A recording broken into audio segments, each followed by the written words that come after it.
Germany, there lived a man and his wife and their 2 children. Very heteronormative, you know. One day, the man and his wife realized that they could no longer feed their children. They were too poor. They lived in the middle of a forest, and somehow could not find a way to feed both of their children. And you know what they fucking did? They left their children in the woods to starve and die on their own. Like, oh, we can always make more kids. The children left a trail of breadcrumbs through the forest and found a house. Again, it was not a candy house. It was not a witch's house. It was their parents' house.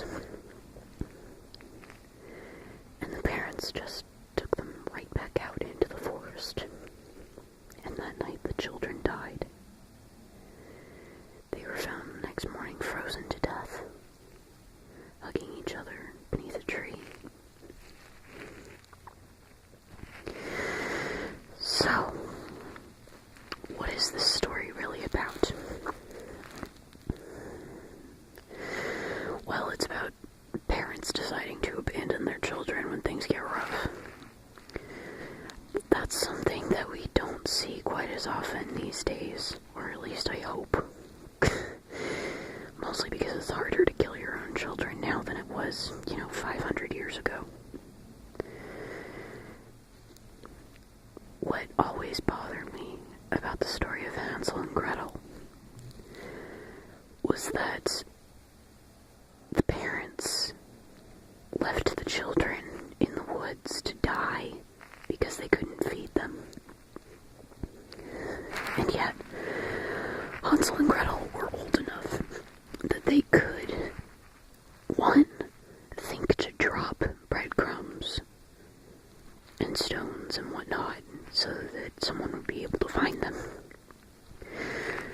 And they were strong enough to open an oven and shove a human being into it. But for some reason they weren't old enough to contribute to the household. There's no way, perhaps, that the mother and father could have taken the children foraging, or found a way to perhaps make themselves useful. I don't know. I'm very critical of Hansel and Gretel, but then again, I didn't live back in those days. I don't know how hard it was. But in the end, we all feel like we've been abandoned in a forest at some point in our lives. And whether we drop breadcrumbs and find a nice warm candy house, or die frozen to death against a tree,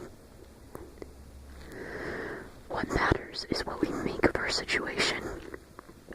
It's not fair. It's not right. But we have choices to make. And we can make it better.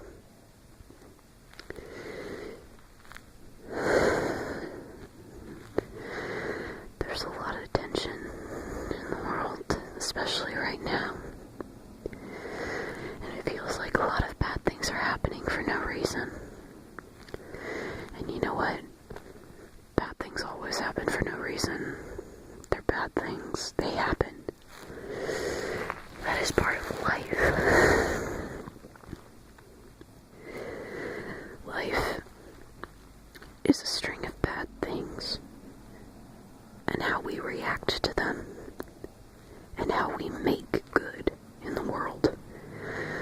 You can't just sit around waiting for good things to happen. You have to make them happen. And that's something I still struggle with every day. I certainly hope that we can each look at our forests and feel how how cold